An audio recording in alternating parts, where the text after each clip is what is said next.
Hello and welcome back to Crushing Comics. I'm your host Peter, and we are here to fall in love with my comic collection all over again. I'm actually ready to knock out the end of another cube here. That is really exciting. It's progress. It means we're getting ever closer to having all of these comic books unpacked.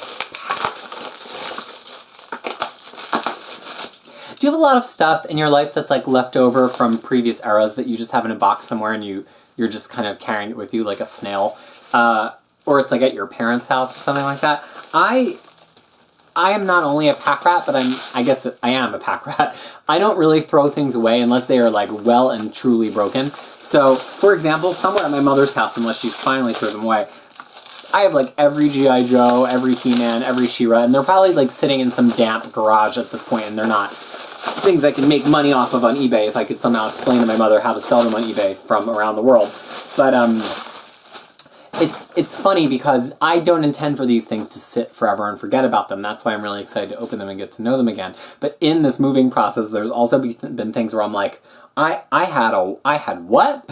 Like one of the things was I have an X-Men board game that came out. I'll have to bring it in and do a video on it some way. That came out in the 90s, and the rules were, it had beautiful sculpted figures, and the rules were just like so dumb and not representative of the X-Men that I took it upon myself to make my own rules and version of it, using X-Men cards, like trading cards as the art, and going to a color copier and making character cards, which at the time was like $1 a color copy. It's amazing how far we've come in terms of being able to kind of DIY your own stuff and scan it and manipulate the images and print it yourself. But I've definitely been discovering layers of things that I don't realize, or I didn't realize that I still have. So I wonder, what are your examples? I'd love it if you tell me in a comment below. Like, what is your example of something that you've kind of been carrying around with you that you haven't unearthed for a while? Ooh. Oh, wow. This is going to be a fun one. Okay. These are all books that I've talked about in previous episodes. But now we get to talk about them directly. So this is great stuff. This is Marvel Secret Wars, the original Marvel event. Not really. Marvel originally did one event prior to this called Contest of Champions in, I want to say 1983. It was just 3 issues. It didn't really have tie-ins per se, and it kind of just was the idea of amassing all of Marvel's heroes and having them duke it out. So that was like really their proto-event, and this was their first real event. It was a 12-issue maxi series. It lasted for a year. It kidnapped all of Marvel's most prominent characters from their own books, although it only took them away for a panel each, pretty much, and had them play out this whole drama on Battle World and then return them into their own books, but took a whole year to kind of catch up to why they came back with the changes they came back with. Of course, the most famous change is that Spider-Man's suit was shredded on Battle World. He had to get a black suit that was fabricated from on Battle World, which then eventually turns into Venom. So there's no actual Venom in this, but there is Spider-Man, of course, with his black suit.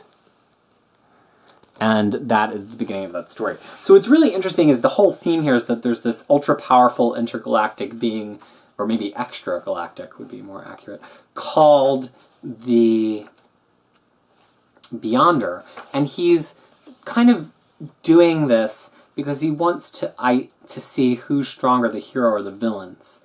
And one of the most interesting aspects of that is who identifies as heroes and villain. Magneto shows up, and this is around the 180s of X-Men.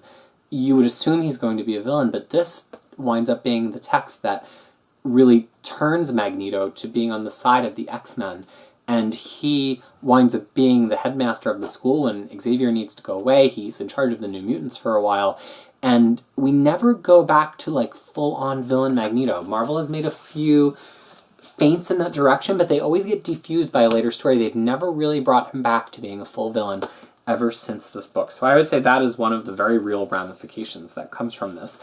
And then one of the other real ramifications that comes from this is that, other than the black suit for Spider-Man, is that Thing briefly leaves the Fantastic Four, and he just stays on Battle World.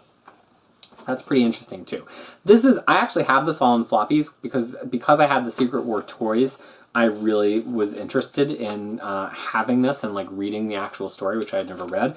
And so of course when I started buying oversized books, I decided that I wanted to have it. The restoration is great. The artwork in this is handled by Mike Zeck, who we've spoken about before. Mike Zeck had illustrated a huge hunk of, where is it? Shang-Chi, Master of Kung Fu, and his art here is just spectacular. Really, really good.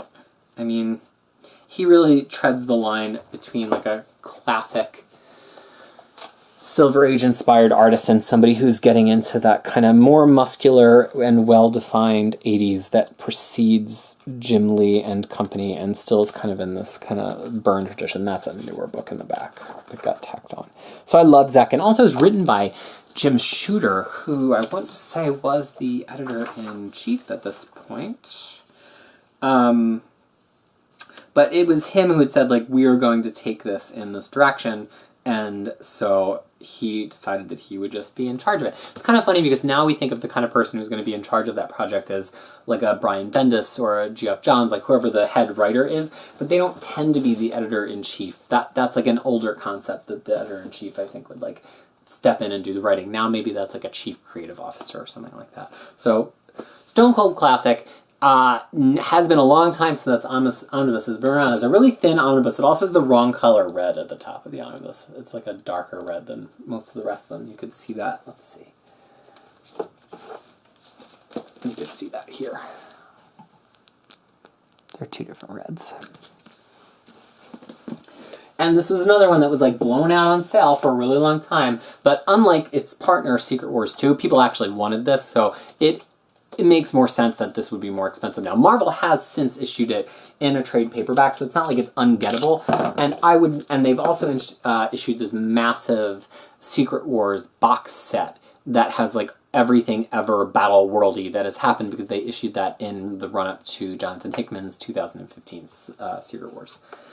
House of M by Brian Bendis and Olivier Coipel. I feel like I've spoken about this so much in the show so far, I don't even know how much I have left to talk about. But this is a natural outgrowth of Avengers Disassembled. It turns out that some of Avengers Disassembled is the cause of it is Scarlet Witch. Magneto whisks her away in the closing panels of that story, and she's kind of off-panel in Chris Claremont's mid-2000s Excalibur series with Magneto sort of fretting over her. And House of M opens up with all of the Avengers and a large portion of what we think of as Astonishing X-Men, Joss Whedon's cast, getting together and saying, what are we going to do about Wanda? Because she has way too much power right now, and she's not entirely stable. And the book starts out in, which I often forget this, it starts out in the present day in Marvel continuity, and it's with everybody trying to go confront Magneto and Wanda.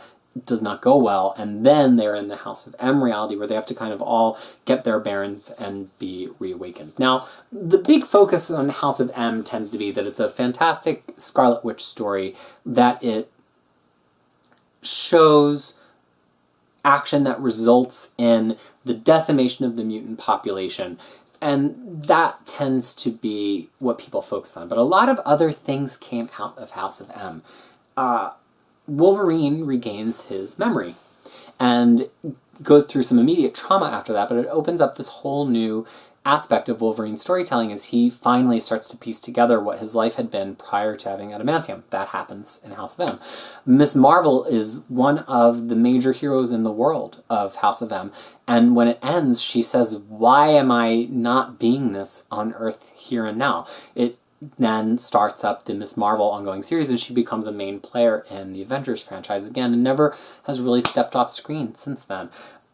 It launches X Factor, right? We get this kind of who is she character, Layla Miller, and Peter David had already brought back Jamie Madrox in the Madrox limited series with this idea that he was the head of his own detective agency. But then in the world after House of M, with the mutant population decimated and Madrox having his investigation agency, a small group of mutants kind of came together and formed around that and created one of the best X-Men runs of all time, and it ran for well over 100 issues, and one of the main characters in that, Layla Miller, was a direct outgrowth from this book. I probably could go on. I probably could keep thinking of results from House of M, but that's, you know, Marvel and DC and every comic book publisher love to say, this story is going to change everything! But the stories rarely do change everything. They tend to change like one thing for one character or one franchise or one team. But House of M changed a whole lot of stuff. And it took a long time for those changes to get resolved, right? Layla's plot thread continued a long time. I mean, all the way past maybe Avengers versus X-Men. The No More Mutant stuff, went through Second Coming into Avengers versus X-Men, and that distrust is still sown in the seeds of Uncanny Avengers, where you see the mutants and the way that they react to Scarlet Witch. I mean, Rogue and Scarlet Witch now have kind of been made into mortal enemies, but also kind of begrudging sisters, which is funny because usually the big Rogue drama is with Miss Marvel, because Rogue's powers were originally Carol Danvers' powers. So this is the rare example of a series that really did change everything. It's a good read, it's thrilling, you can pick it up pretty much as anybody and read it. You don't have to have read Avengers Disassembled. It explains enough why the group's angry at Wanda, and explains enough what everybody's doing in this world. Now, there were a lot of tie-in stats of them. They were actually in a series of other oversized hardcovers, but they also were in a series of paperbacks. You don't have to read any of them, because this is just Bendis being Bendis and charging through these issues. I wouldn't even recommend, like, X, or I shouldn't use X, because you might think I mean X-Men, YZ tie-in is really essential. There's nothing essential. Just read House of M. It's a great read to this day. If you're somebody who maybe is thinking about signing up for Marvel Unlimited for like a month or two, and it's pretty cheap, and you have pretty much all the comics from 2005 or 6 forward, plus tons of historical comics, I would say that should be one of your first stops. The third book that I unwrapped today is actually kind of an unusual event. It's called Secret War. It doesn't have anything to do with Battle World. I've mentioned this actually pretty recently. So this was Bendis kind of filling in what's happening between Disassembled and New Avengers, but kind of like cheating by using some of his New Avengers cast. And it's like Nick Fury and S.H.I.E.L.D. gets into some bad dealings with Doctor Doom's country and trying to both thwart and abet terrorism, and has bad ramifications for the United States and for S.H.I.E.L.D., and bad ramifications for the heroes that Fury asked to get involved. They get mind-wiped, I want to say. I don't entirely remember. This has been a while. But they then have to kind of defend their actions in retrospect. And it's a fun little puzzle box of a story. It's actually a lot more intricate than a lot of brief Bendis stories, and has really amazing painted art by Gabriel Del Atto. So it's a fun read, but it's like, I don't know who I'd recommend it to. Honestly, probably fans of the Marvel Cinematic Universe. Oh wow, we're already done the story. I guess it's pretty short. Probably fans of the Marvel Cinematic Universe would really dig this, because it's got a cast that they would recognize, and it's got the kind of drama that they like, and it's got Nick Fury being an arse, even though it's white Nick Fury and not Samuel L. Jackson Nick Fury. So this is kind of some beginnings of the event shelf, right? Because Secret Wars is the first event, and then House of M is the first modern event, and Secret War is like this weird retroactive event. So we're really filling out that event shelf today, and we're going to have the ceremonial shelving of these 3 books. Here we go.